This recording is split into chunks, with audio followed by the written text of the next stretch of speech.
os senhores telespectadores já notaram por esta paisagem que estamos junto da foz de um rio.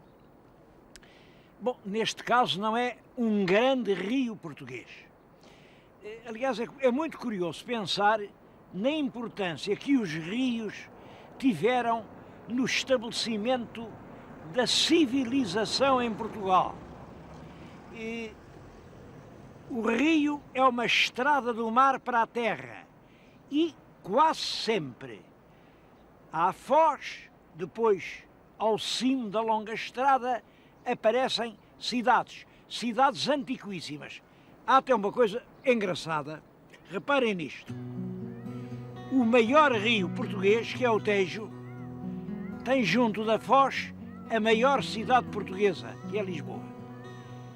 O segundo rio português, que é o Douro, tem junto da foz a segunda cidade portuguesa, que é o Porto. O terceiro rio português, considerando, claro, o caudal dentro de Portugal, é o Mondego e tem junto a terceira cidade portuguesa, que é Coimbra. O quarto e quinto rio portugueses, que se podem considerar o Sado e o Voga, têm junto da foz a quarta e a quinta cidade portuguesas por ordem de população, de importância, de desenvolvimento. Ora bem, por outro lado, na costa alentejana já não há esses grandes estradas a rasgarem vales fluviais para o mar e a permitirem a entrada de populações de mercadorias e também a saída das riquezas produzidas na terra. Por isso, a densidade da ocupação humana alentejana, nos tempos históricos, é muito menor do que para o norte do Tejo. Uma das exceções a essa costa, a esse litoral fechado à penetração oceânica, é exatamente este vale do rio Mira. Havia aqui um rio, o Mira, mas na pronúncia árabe, rio dizia-se Ode, ou também Guade, que é a mesma palavra, Guadiode. Daí que, por exemplo, o rio Ana chama-se hoje Guadiana. Este rio Mira, este Odemira, leva justamente, depois de cerca de 5 léguas de caminho, até uma cidade muito antiga que tem exatamente o nome de Odemira, a cidade que estava junto do rio Mira. Nós vamos até lá e depois vamos ainda mais longe, porque, como vão ver, este Vale do Mira é um encanto, É lindíssima aqui, esta região da Foz, é aqui a praia de Vila Nova de Mil Fontes. Honra-lhe seja uma das praias portuguesas que mantêm todo o seu encanto, que realmente as construções brutais, as muralhas de cimento, ainda não destruíram. Vila Nova e Mil Fontes continua a ser uma terra encantadora, onde a iniciativa humana e a invasão dos bárbaros turísticos não conseguiram estragar o que a natureza fez de belo. Mas isso é aqui na ponta do rio. Vamos percorrê-lo e vamos ver que o rio, desde o princípio até ao fim, é de facto uma das paisagens mais fascinantes que há no nosso país.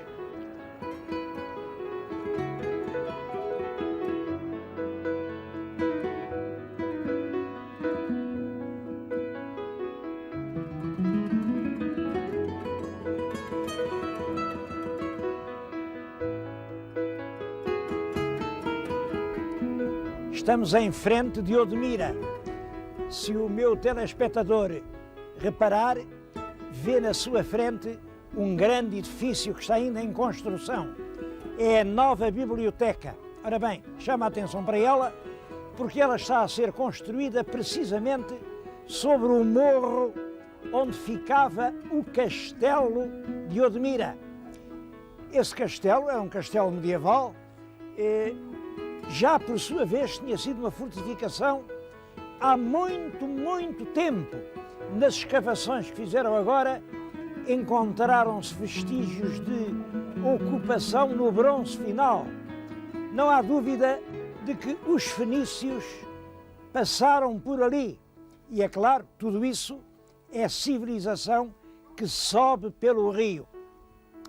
Eu vim para o lado de cá do rio, estou aqui no terreiro da Senhora da Piedade, ainda hoje há culto, ainda hoje aqui se faz a bênção do gado, e venho aqui porque este lugar, este culto de Nossa Senhora, é das tradições mais antigas de Odmira. Imaginem que já no tempo do Afonso Sábio, sabem que o Afonso Sábio era o avô do nosso rei Dom Dinis, o avô. Portanto, Dom Dinis deve ter nascido cerca de 1250, portanto isto quer dizer que o Afonso Sábio, pelos princípios ou meados do século XIII, já ouviu falar de Odmira. E ouviu falar para contar uma história que de certo modo é engraçada. Ele com esta história fez uma das cantigas de Santa Maria. Bom, a cantiga é assim, a história que inspira a cantiga. Havia aqui uma senhora muito boa, muito devota, que passou muito tempo a fazer uma finíssima toalha de linho, fina e enorme, que pôs no altar de Santa Maria. Era uma magnífica toalha. É claro, passou por lá um frade, viu aquela toalha e pensou: mas que rico pano que aqui está, mal empregado. Embrulhou-a, levou-a, imaginem vocês, hein, do que ele sabia de lembrar. Com aquele belo pano mandou fazer umas ceroulas. Umas ceroulas.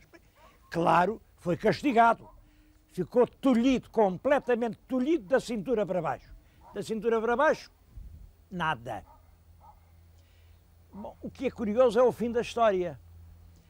É que toda a gente teve pena do frade e rezaram tanto a Santa Maria que Santa Maria, apesar do frade ter feito aquilo à toalha, fez um milagre e restituiu a saúde ao bom do frade. Bom, naturalmente que o frade, muito arrependido, a partir daí passou a ser um magnífico cristão. Eram histórias que se contavam e em que se acreditava no século XIII. Mas vejam lá, há que tempos se fala de Odmira.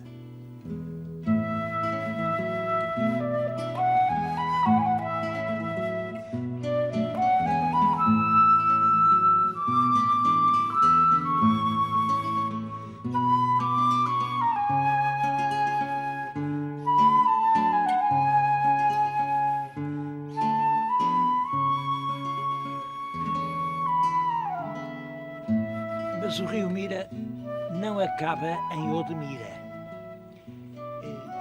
Continua muitos quilómetros para o interior. Ele nasce praticamente na Serra do Caldeirão. E se o meu telespectador quiser acompanhar o curso do rio, a partir de Odmira anda mais 20 e tal quilómetros, é praticamente tanto de Odmira aqui como de Odmira a Mil Fontes, e vem ter a um dos lugares mais encantadores do Alentejo. Olhem na vossa frente, parece realmente uma larga lagoa, é a barragem de Santa Clara a Velha. Fizeram aí um pequeno talude para represar as águas e deu esta paisagem magnífica. É dos sítios mais bonitos de todo o Alentejo. Eu acho que fizeram muito bem, que aqui, a cavaleiro sobre a barragem, fizeram uma estalagem da Enatur. É a estalagem de Santa Clara a Velha. Eu acho que das estalagens da Enatur é daquelas que são menos conhecidas e é pena. É pena. Isto fica praticamente, mesmo para quem não for assim um grande condutor, não, pessoas como nós, fica a 3 horas de Lisboa. Isto tem realmente uma serenidade infinita. Por mais perturbado, por mais ansioso que um homem esteja, chega-se aqui e sente-se a reinar a paz. É realmente um convite. O meu telespectador, venha a Santa Clara a Velha. A própria pousada é pequenina, mas é muito confortável. Vejam aquelas salas. É um encanto, é um encanto. Ora bem, porque é que o rio Mira é um rio que eu considero extremamente importante? Primeiro, era realmente uma estrada líquida que começava no Atlântico, vinha aqui, por entre estas colinas alentejanas e até à Serra do Caldeirão, portanto, era uma estrada que ia desde o Atlântico ao mais fundo do coração do Alentejo. E mais do que uma estrada, era um viveiro. Olhem aí numa estação da Idade do Ferro, entre muitas coisas, apareceu isto. Estão a ver? Isto é uma casca de uma ostra, mas de uma ostra gigantesca. Uma ostra gigantesca. O rio ainda hoje produz destes frutos. E compreendem perfeitamente que numa terra onde havia metais, que tinha a estrada para o Atlântico e onde havia alimentos fáceis, se tenham instalado desde há muitos milhares de anos, povoados pré-históricos.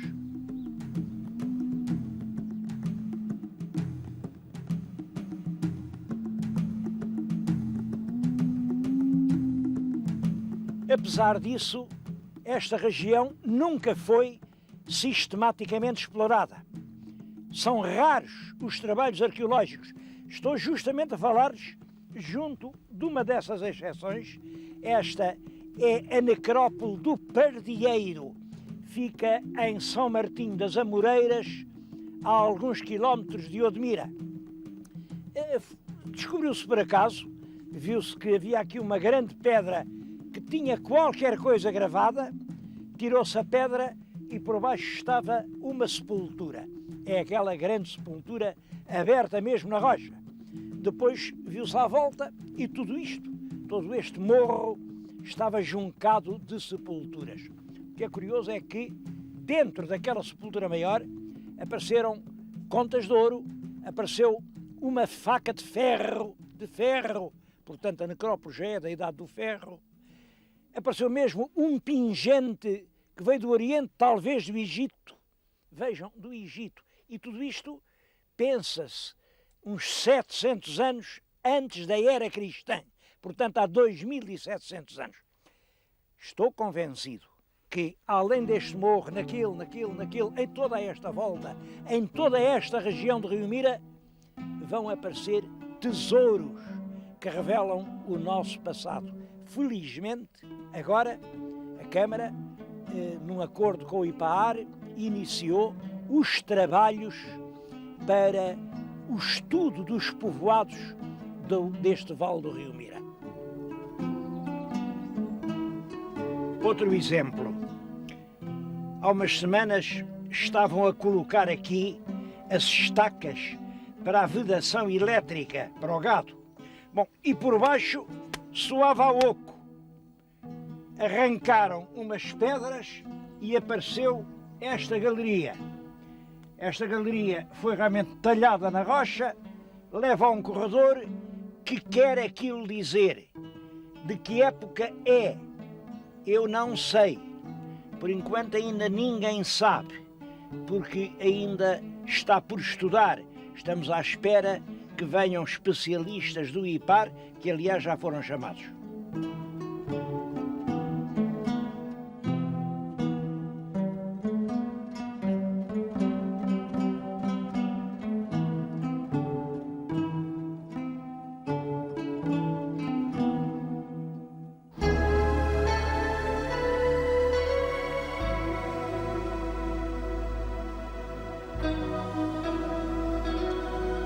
estou realmente convencido de que o estudo sistemático, completo, inteligente das entranhas da Terra vai trazer à superfície coisas maravilhosas, porque era aqui o fim do mundo para os antigos. Era aqui, nos refegos destes montes, que eles escolhiam a prata e o ouro com que depois faziam os diademas dos faraós. Vão-se encontrar aqui maravilhas. Bom, mas ninguém julgue que é só na arqueologia que está o futuro deste Alentejo profundo. Está principalmente na paisagem. Eu quis trazê-los aqui, estou a falar-lhes na Senhora das Neves, é um dos santuários aqui do Alentejo profundo, perto de Colos. Estamos perto de Colos. Veem, a paisagem é extraordinária. Esta região do Alentejo tem das mais belas paisagens do país. É uma paisagem, não tem aquelas planícies a perder de vista, como a gente julga que é o Alentejo, nada disso. Isto é uma coisa cheia de animação, colinas, barrancos, desvio, é uma coisa de facto fascinante, extremamente fascinante. Simplesmente é uma coisa que está a desaparecer. Antigamente, em cada um destes montes havia um monte. O monte era uma habitação, a sede de uma exploração agrária e pecuária com muita gente. É claro, o tempo da agricultura acabou, porque ninguém se iluda. A agricultura nos países desenvolvidos acabou e os montes estão a cair de podres.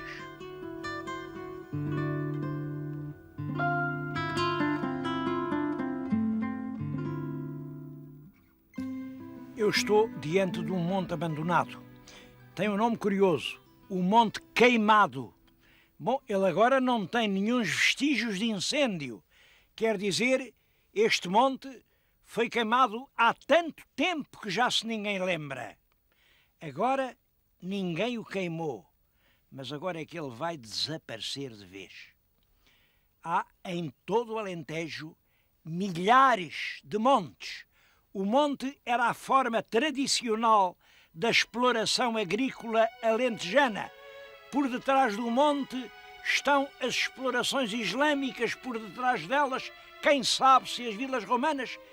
Tudo isto são hipóteses. O que é certo é que não se pode falar na história do Alentejo sem pôr em primeiro lugar a cultura agrícola dos montes.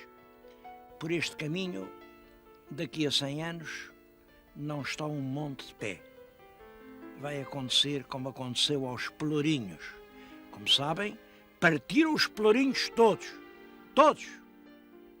E a gente agora diz que pena, e que broncos, que rudes, que ignorantes, que eram esses senhores que deixaram partir os pelourinhos.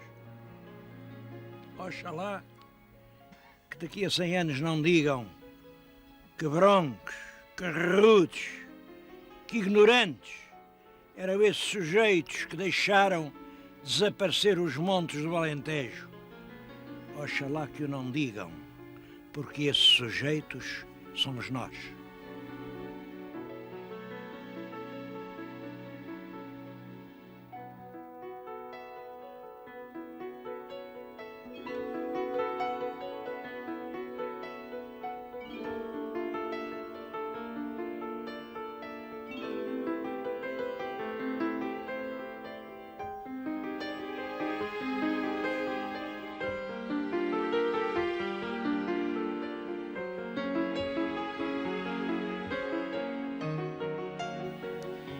Com estes montes desertos relaciona-se uma coisa de que agora se está a falar muito: o suicídio no concelho de Odmira.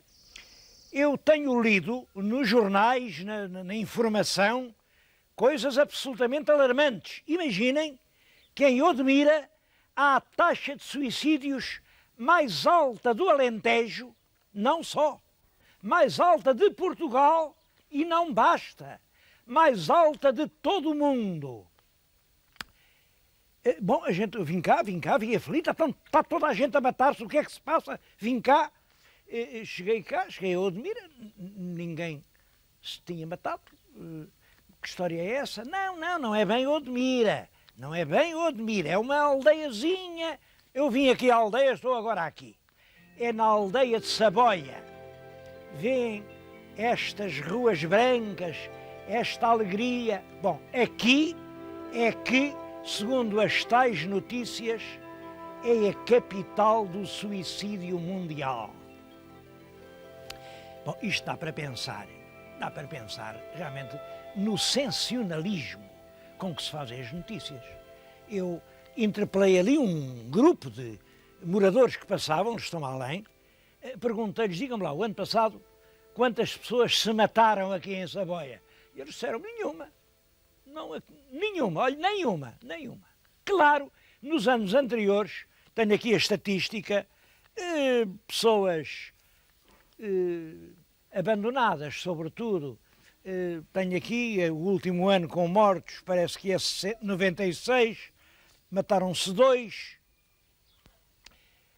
É claro que há alguns suicidas. Tomáramos nós que nos bairros tristes de Lisboa a estatística não fosse muitas vezes superior. Muitas vezes. O que estas estatísticas não dizem, e era bom que dissessem, é quantos desses suicidas estavam internados no lar da terceira idade. Nenhum. Porque quando um homem, mesmo velho, mesmo desempregado, miserável, sem filhos, sem esperança, sem nada, tem alguém que lhe dê um braço solidário, que lhe faça companhia nos últimos anos do inverno, esse homem ainda acredita no mundo, ainda acredita que neste mundo há amor. E enquanto houver amor no mundo, ninguém busca o refúgio da morte.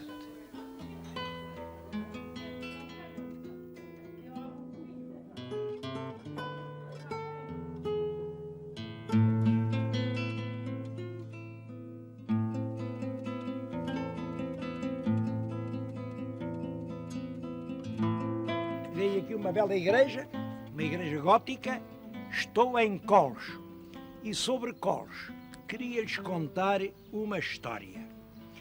Coles era uma aldeia, mas faz este ano exatamente 500 anos que el rei Dom Manuel lhe deu o foral, tenho aqui uma fotocópia do foral, e fez da humilde Coles uma vila cabeça de concelho. Porquê? Eu acho que o Dom Manuel tinha uma boa razão para estar agradecido a Coles. Imaginem, como sabem, Dom Manuel era primo do rei, duque de Beja, esperava.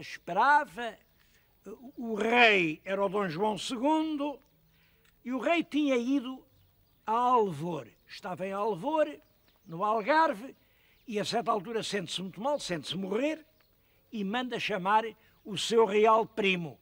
Mandou cavaleiros a Alcácer e diz: Primo Manuel, vem falar comigo que eu preciso muito falar contigo. Mas a rainha, a mulher do rei, que era irmã do Dom Manuel, disse: Manuel, não vais. Dom Manuel havia de obedecer ao rei ou à rainha. As senhoras estão sempre primeiro e ele obedeceu antes à rainha, não foi. Dom Manuel ficou, mas Dom João II sente a morte cada vez mais perto e manda novos mensageiros. Senhor Duque de Beja, venha já! Mas a rainha disse: Manuel, não vás, é a tua irmã quem tu diz. E ele não foi. À terceira vez, o rei diz: é uma ordem del rei. Vem, senão és desobediente. E aí o Dom Manuel teve medo, mete-se a cavalo, vem para aí fora, vem a galopar por essas charnecas, ao pôr do sol chega aqui, dormiu aqui em Colos, e de manhã, quando ia a caminho do Algarve, chegam mensageiros da rainha. Manuel, Manuel, não vás, é a tua irmã, é a tua rainha quem te ordena, não vás. Dom Manuel veio aqui a esta igreja e pediu conselho a Nossa Senhora. A Nossa Senhora ainda lá está. É uma lindíssima imagem gótica do princípio do século XV. Senhora, Senhora, e que hei de eu fazer? Acho que a Senhora lhe disse, volta para trás, as mulheres têm sempre razão. Ele voltou e quando chegou a Alcácer, chegou pouco depois a notícia. El rei Dom João II tinha morrido em Alvor e o novo rei de Portugal era ele, o Duque de Beja, Dom Manuel. Eu acho que foi por isso que o primeiro ato de Dom Manuel em sendo rei foi este furor. Transformou Colos da aldeia em vila e em cabeça do concelho. Não foi só Colos, também foi Alvor, onde o primo real tinha morrido. O meu telespectador, pense nisto como quiser, mas eu julgo, quando a rainha lhe disse, desobedece ao rei, não vás ao Algarve, volta para trás. A rainha sabia perfeitamente que o rei ia morrer. Quer dizer, a rainha sabia que aquela peçonha não tinha remédio.